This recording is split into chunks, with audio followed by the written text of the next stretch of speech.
Yeah, first place, and I came to Wales in '97. I was 24, and I was a trainee teacher in Japan and to teach English, and then playing lots of rugby. So I really wanted to experience rugby in the UK, especially Wales has been like watching the Wales since I started rugby, or it was even the reason why I started playing rugby. So it was almost like my dream came true.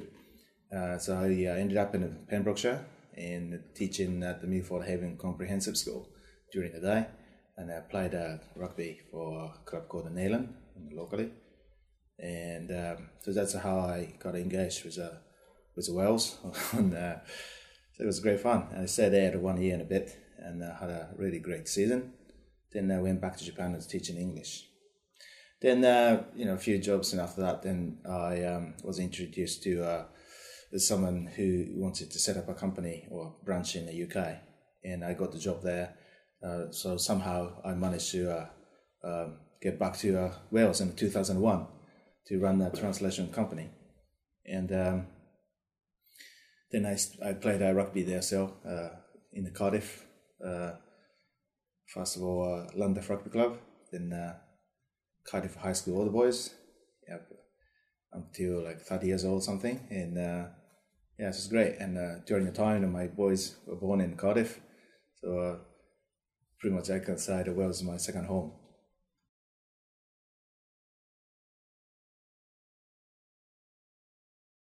Yeah, mainly it was a business reason. I moved to London 3 years ago, and ever since then I really enjoyed it. Then I got engaged with the London Japanese Rugby Club, which is a lot of fun. I'm one of the management at the moment, and I run the club. It's a lot of fun and commitment. And together with that, what excites me is about the help in the JRFU. And the JRFU is quite keen to make the Rugby World Cup 2019 successful. So they sent a lot of coaches, officials over to UK, and just basically just helping them having a fixture. Like last year, I helped the under-20s fixture when they came on a tour to London, Wales, and doing things like that is really great.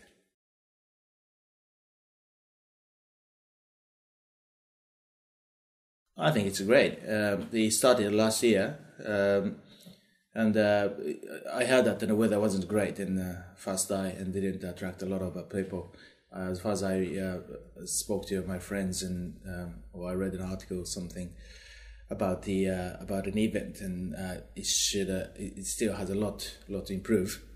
But the JRFU, the Japanese rugby definitely needs to have an experience to run those kind of events, and especially a women's team is very keen to develop in the seven-a-side, and which is very important that they're looking at the go through the Olympics in Rio, and a lot of people say that, and Japanese people are quite a fit for the seven-a-side, and we want to really be successful with it.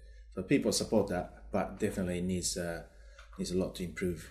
And for example, like that Tokyo Sevens is great, but they need a lot of grassroots tournaments as well to develop or make the success, make it more popular, make the game more popular amongst the Japanese players, and that's kind of area.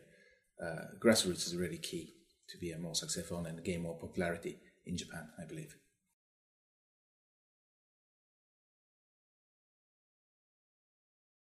We are very excited about it. It'll be very much a first time to have to host the World Cup now outside of the traditional rugby nations, and so we're very much proud of having the opportunity.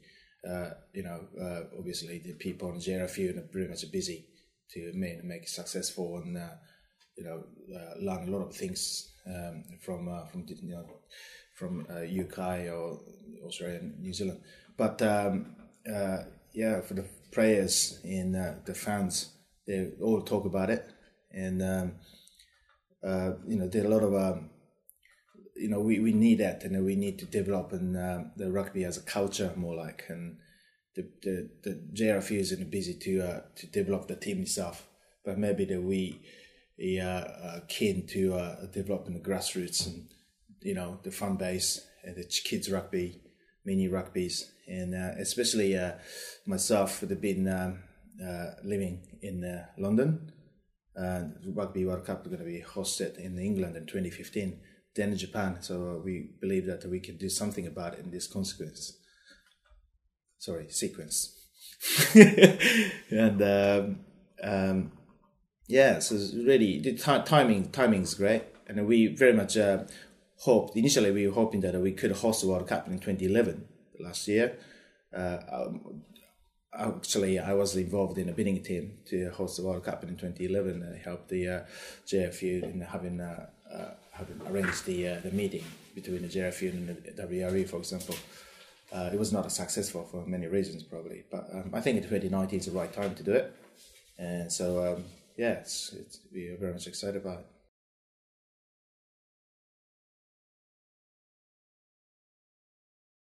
Oh, I'm honored to be invited to talk about in Japanese rugby at the Rugby Business Network in Cardiff in February. Having lived in Cardiff, or my kids are born in Cardiff, and they actually playing for London Welsh at the moment. Even though after playing, moved to London, we feel that really Wales is our second home nation in our family itself, and obviously as a rugby fanatic and ex-player, the Cardiff is it's like a mecca for the rugby people, and so it's cannot be any better place to have that kind of event, and so it's connecting rugby with their business is very, very important, and everybody's aware of that. So I'm quite excited and looking forward to the opportunity.